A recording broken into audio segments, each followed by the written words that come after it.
తెలంగాణలో రుణమాఫీ రగడ పాలిటిక్స్ ను హీటెక్కిస్తోంది. మాఫీ ఎవరికనే మార్గదర్శకాల్లో రేషన్ కార్డు నిబంధనపై ప్రతిపక్షాలు మండిపడ్డాయి.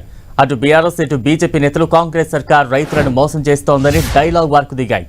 అయితే ప్రతిపక్షాలు చేస్తున్న ఆరోపణల్లో నిజం లేదని తేల్చెప్పారు CM Revanth Reddy. Ration card అనేది కుటుంబ గుర్తింపు మాత్రమేనని, పాస్బుక్ ఆధారంగానే 2 లక్షల రుణమాఫీ చేస్తామని ప్రకటించారు. రేపు లక్షలోపు రుణాలను మాఫీ చేస్తున్నట్టు తెలిపారు. రేపు సాయంత్రంలోగా రైతుల ఖాతాల్లో డబ్బులు జమ చేస్తామన్నారు. రుణమాఫీ సంబరాల్లో మంత్రులు, ఎమ్మెల్యేలు, ప్రజాప్రతినిధులు పాల్గొంటారని తెలిపారు. రుణమాఫీ నిధులు పక్కదారి పట్టకుండా బ్యాంకర్లకు సీఎం ఆదేశాలు జారీ చేశారు. తెలంగాణ సర్కార్ రుణమాఫీ నిబంధనలపై బీఆర్ఎస్, బీజేపీ ఆగ్రహం వ్యక్తం చేశాయి. ప్రభుత్వ నిబంధనలతో 60% మంది రైతులకే రుణమాఫీ వస్తుందన్నారు మాజీ మంత్రి హరీష్. తెలంగాణ ప్రభుత్వం ఎన్నికల హామీలు ఇచ్చిన విధంగా రైతులకు రుణమాఫీ చేస్తే తాను రాజీనామా మాటకు కట్టుబడి ఉంటామని హరీష్ అన్నారు. అటు ప్రభుత్వ తీరుపై బీజేపీ కూడా ఫైర్ అయింది.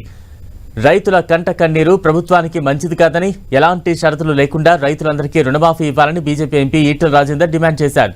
విశ్వసనీయత లేనందునే బీఆర్ఎస్ కు ప్రజలు బుద్ధి చెప్పారని, ఇప్పుడు ప్రజలు మరోసారి కాంగ్రెస్ చేతిలో మోసపోయారన్నారు ఎంపీ ఈటెల. విపక్షాల విమర్శలు ఎలా ఉన్నా తమది రైతు ప్రభుత్వమని కాంగ్రెస్ స్పష్టం చేస్తోంది. రైతులందరికీ న్యాయం చేస్తామని కాంగ్రెస్ ప్రభుత్వం స్పష్టం చేసింది.